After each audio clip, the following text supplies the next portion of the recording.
Hi, so this is the part 2 of preparation of amines section that we are discussing as of now. We'll be covering two reactions which are left, and the first one is the reduction of nitroalkanes that we are going to be discussing. So as we know, NO2 is the functional group. When you attach it to an alkyl chain, it's called as a nitroalkane. So you have a nitroalkane here, which we can call it as nitropropane. Just to take as an example, so this nitropropane can be converted into propanamine, P-R-O-P-A-N. Okay, so you can convert it into propanamine using any of these three reagents. So this reaction is what we call as the reduction reaction. So as I've mentioned in my previous videos, reduction reactions simply means in organic chemistry are adding hydrogen atoms. Okay, so here as you can see clearly oxygen is getting replaced by hydrogen, but it is not so straightforward. Okay, it's not a very straightforward reaction where you remove two oxygens and you put two hydrogens. Alright, we look at the mechanism of it following this. So there are three reagents which you can use. You have iron HCl, zinc HCl, SnHCl. So basically a redox reaction takes place here. Okay, and in that redox reaction we are generating the reactive hydrogen atoms. Okay, so the source of hydrogen is HCl here, and a redox reaction is what gives us the hydrogen atoms. Okay, so let's just have a look at how that thing takes place. So in the first step here, as you can see, okay, I've taken an example of Fe and HCl. You can take a combination of zinc HCl, SnHCl. It is still the same, only the metal will change here. Okay, so in this redox reaction here, as you can see, iron is having an oxidation state of 0 here. Okay, I'll just write 0, and here iron has got an oxidation state of +2. Correct. Here hydrogen has an oxidation state of 1+. Alright, now here if you combine electron and hydrogen, basically the oxidation state of the hydrogen in this combination is 0. Okay, so as you can see very clearly, hydrogen is undergoing reduction. Okay, so this is the reduction patch and this is the oxidation reaction. Alright, so 2 electrons from one iron atom is getting ejected, so out of 3 it's going to be 6 electrons which will be given out, and you will need, and one hydrogen atom will basically take 1 electron, so I'll need 6 electrons for 6 electron. I'll need 6 hydrogens for 6 electron reduction. Okay, now we don't write it as 6H. Okay, we typically write in organic chemistry, very specially we write it as 6H plus 6 electrons. Okay, now it is from this bank of protons and electrons that the reduction reaction actually takes place. Okay, now let's look at the first step here. So in the first step, 2 electrons and 2 protons are used up, okay, by the nitro group. The nitro group structure is this. Okay, nitrogen is tetravalent here, so it has a positive charge. So 2 electrons and 2 protons are taken up by this nitro group to give us this intermediate structure here. Okay, so the way I remember this is, to neutralize this positive charge, I will take both the electrons and I'll put it here. So the nitrogen gets its lone pair, 2 electrons, and then the pi electrons, they go to this oxygen. So this is negative, so both the protons sit there. This is not the exact mechanism since you cannot really single out the steps. Alright, but that is like a way in which I remember. Now if you notice here, 2 protons have been taken away and 2 electrons have also been taken away. So I will have a total of 4 protons and 4 electrons remaining. Okay, now from this intermediate structure, H2O is removed out, so I get this another intermediate structure. Now to this intermediate structure I'll take 2 protons and 2 electrons. Okay, and I will get this structure here. Alright, so you can say that both the pi electrons have gone here, so 1 proton sits here. There is going to be a positive charge here, both the electrons will come here, so there is an extra negative charge, the proton will come and sit here. That's one way in which you can remember these things. Alright, so now 2 more protons and 2 more electrons have gone away, so what is remaining? 2 protons and 2 electrons are remaining. Now these 2 protons and electrons they actually give us the final product. All right, so we have here propanamine, 1 2 3, this is NH2, correct, NH2. So this is propanamine. Now in most textbooks you will find a reaction written in this format.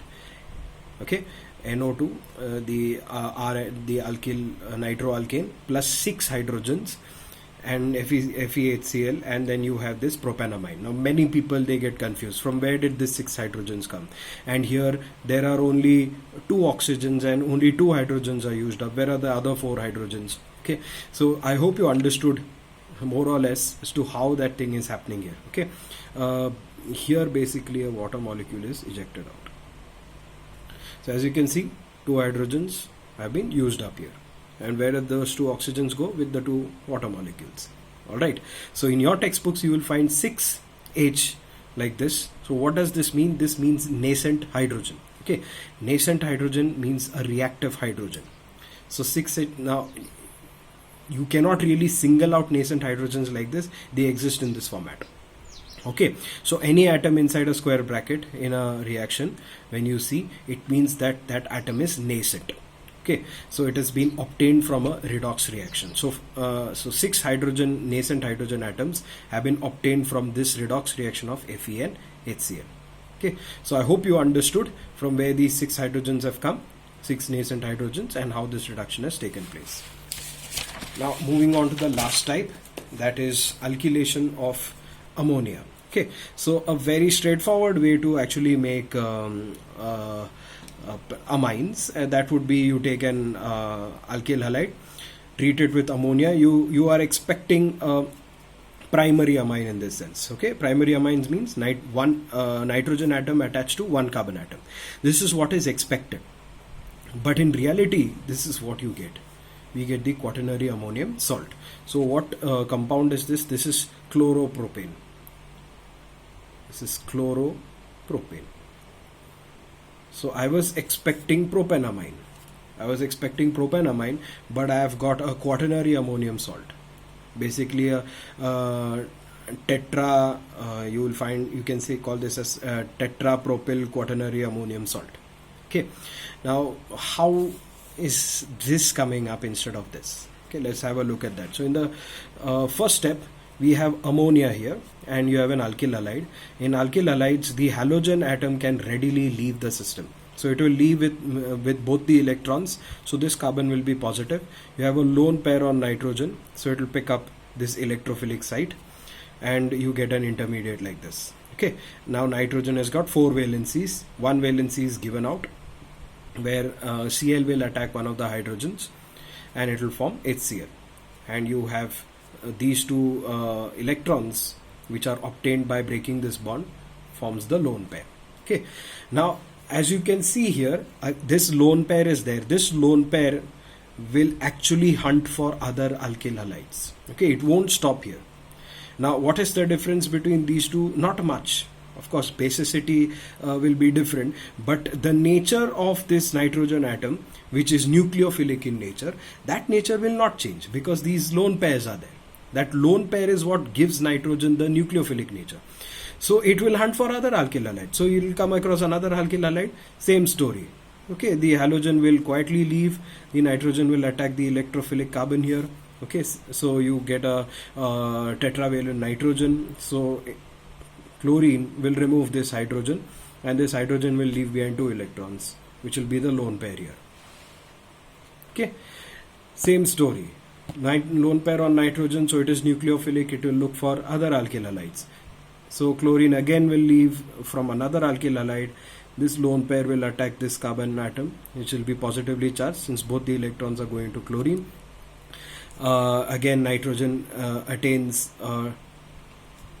tetravalent state, so chlorine will pick up the hydrogen, both the electrons are left on nitrogen. So now this nitrogen has a lone pair here. Again, these lone pairs, they are accessible, they are nucleophilic. This nitrogen is nucleophilic. It will again attack another alkyl halide.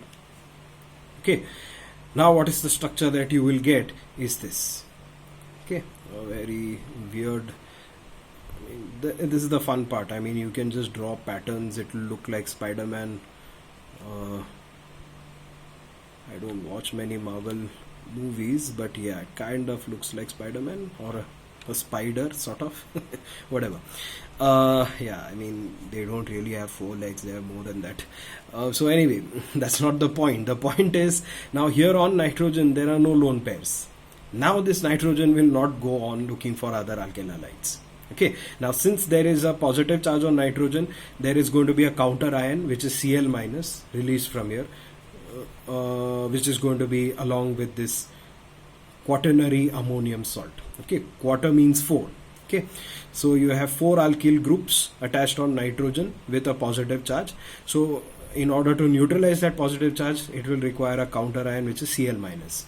This looks like a salt, like Na plus Cl minus. So that is why it is called as quaternary ammonium salt. So I hope you understood why the reaction didn't stop here, it went on. Okay, most of the time people, they don't really understand why it goes on. So this is the reason why it stopped here. So we were expecting propanamide out of an alkyl halide. That's not really what you will get. So this is not really an effective way of preparing primary amines or secondary amines or even tertiary amines. Okay, so I hope you've understood these two reactions which I've discussed.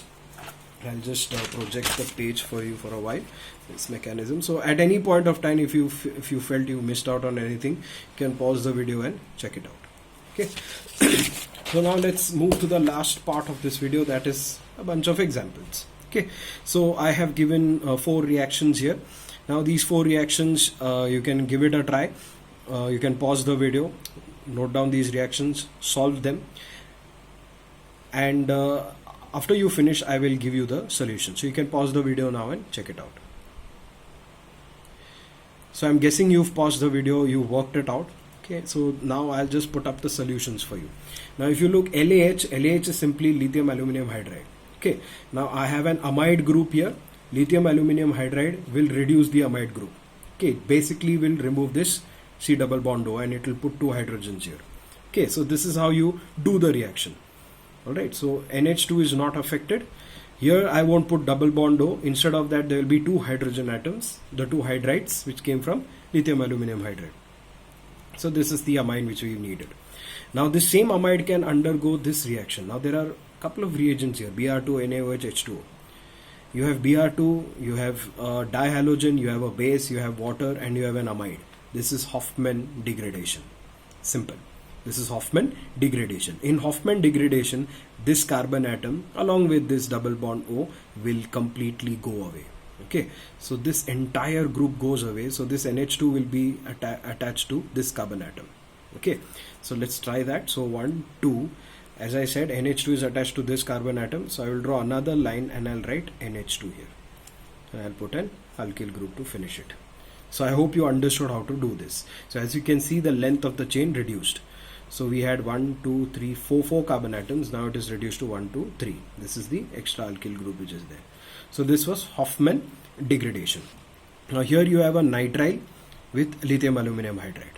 Okay, again nitrile will be reduced. So let's count the carbon atoms. 1, 2, 3. I'm ignoring this because this carbon belongs to the functional group, the nitrogen, the nitrile functional group or the cyano-functional group. So this is again a reduction reaction which takes place. Remember, lithium aluminum hydride is a reducing agent. Okay, so it basically adds hydrogens. So I'm going to draw this chain here.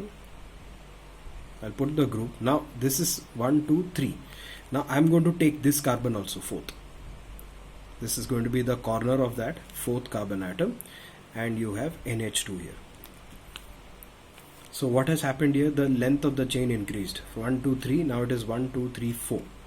4th carbon atom is this one, on which 2 hydrogens are there, and nitrogen has got 2 hydrogens. Okay, so it is that simple. It's that simple. Okay, same story here. You have a nitrile group. So the moment you find a nitrile, lithium aluminum hydride, water, straight away you will have to write CH2NH2.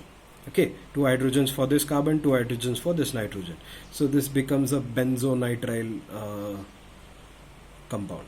Okay, not really benzonitrile. Forgot the name. I'm sorry about that. So yeah, so you will get something like this. C triple bond N getting converted to CH2 NH2. All right. So I hope you understood these reactions. the second part of preparation of amines. Now I have never made this appeal in any of my videos, and I never intend to do it in future, but just for once I would like to tell you that in case if you feel that the content which I'm sharing here is good, please do like the video. If you feel that there are certain things which are not clear, or if I should change certain patterns, certain content, the way I deliver, please put it in the comment section. I'll be really grateful if you could just give me a feedback as to how I'm doing my videos. Okay, and of course subscribe my channel so that you will get to know what videos I'm posting. This is the first and the last time that I'm appealing. Maybe I have made this appeal a little too late in the video, but maybe in the next video I'll make this appeal one more time. So yeah, this is like the first and the second last time I'm making the appeal. Yeah, that will be better. So please do like, please do subscribe, and if there is anything that you feel that I need to change, or if you feel that the content is good also, please even positive feedback is more than welcomed on the comment section. Thank you.